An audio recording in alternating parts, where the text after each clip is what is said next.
So the book marathon is ongoing at the moment, and I thought as soon as we've gone on to this topic, do you have any sort of advice, any tidbits, maybe some stories, being a Prabhupada disciple, that I can send on to these wonderful devotees who are out there every day in the freezing cold in England and around the world distributing books? If I tell you my stories, I might be arrested.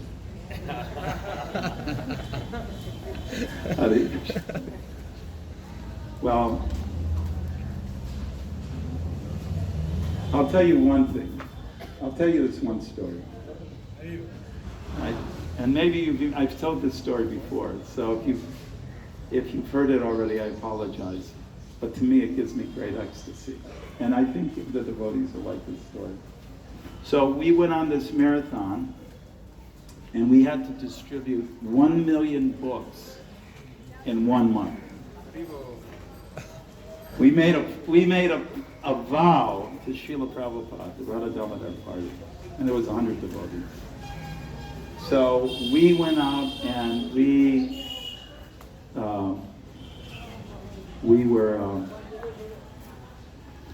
going out from, we chant our rounds. We go out early in the morning. We went to different places where we distribute, and the cops would chase us. We go to another place. We used to do shopping centers, and they didn't want us out. What is that called? Soliciting, right? Anyhow, so we'd go out, and after 30 days, we did 1 million books. And Prabhupada was so pleased, and then he said, double it.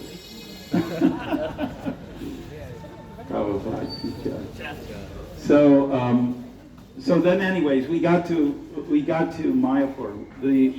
The reward was, if we did that 1 million books, we would all get to go to Sridham Mayapur for the first time.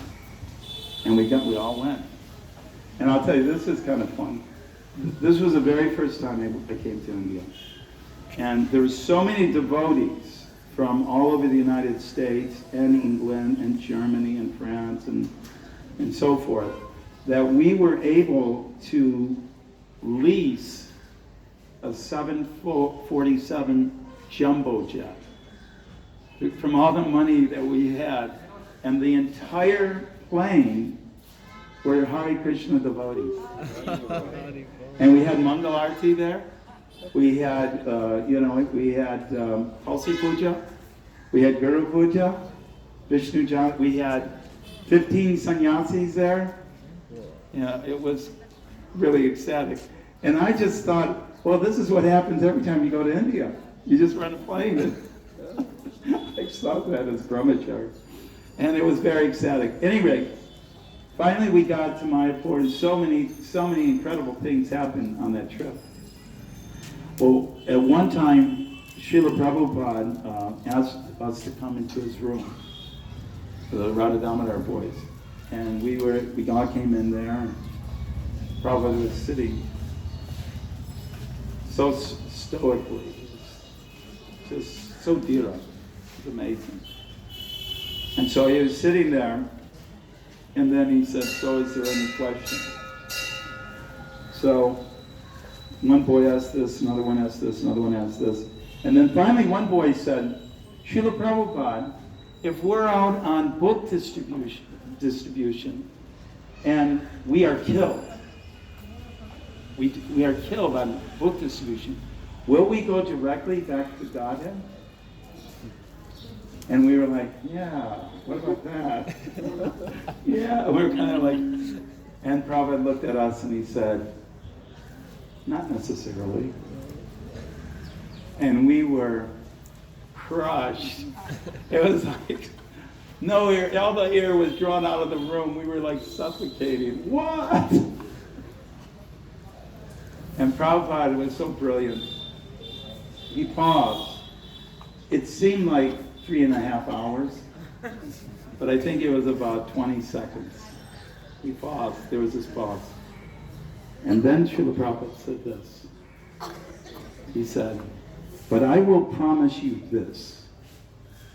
If you dedicate your entire life to distributing my books, And then he went like this. I promise, and he pointed up into the sky, that Lord Chaitanya Mahaprabhu will personally come down and take you back to Godhead in this very lifetime. Haribo! Except we went much louder. Haribo! A little louder than that. Haribo! Okay, that was okay. Yeah, so if you dedicate your life to distributing Prabhupada's books, not only will you win, you win. See, I was a very competitive kid. I hated to lose. I always wanted to be on the winning team all the time. And whenever we lose a sporting event, I'd be so upset, I'd be crying. My mother would say, Randall, you can't win them all. And I go, why not? And then I read Krishna book, and Krishna wins it all. So I want to be on that team. So you win. The person you meet wins. And the whole planet wins. Win, win, win. Hare Krishna. Hare Krishna. Hare Krishna.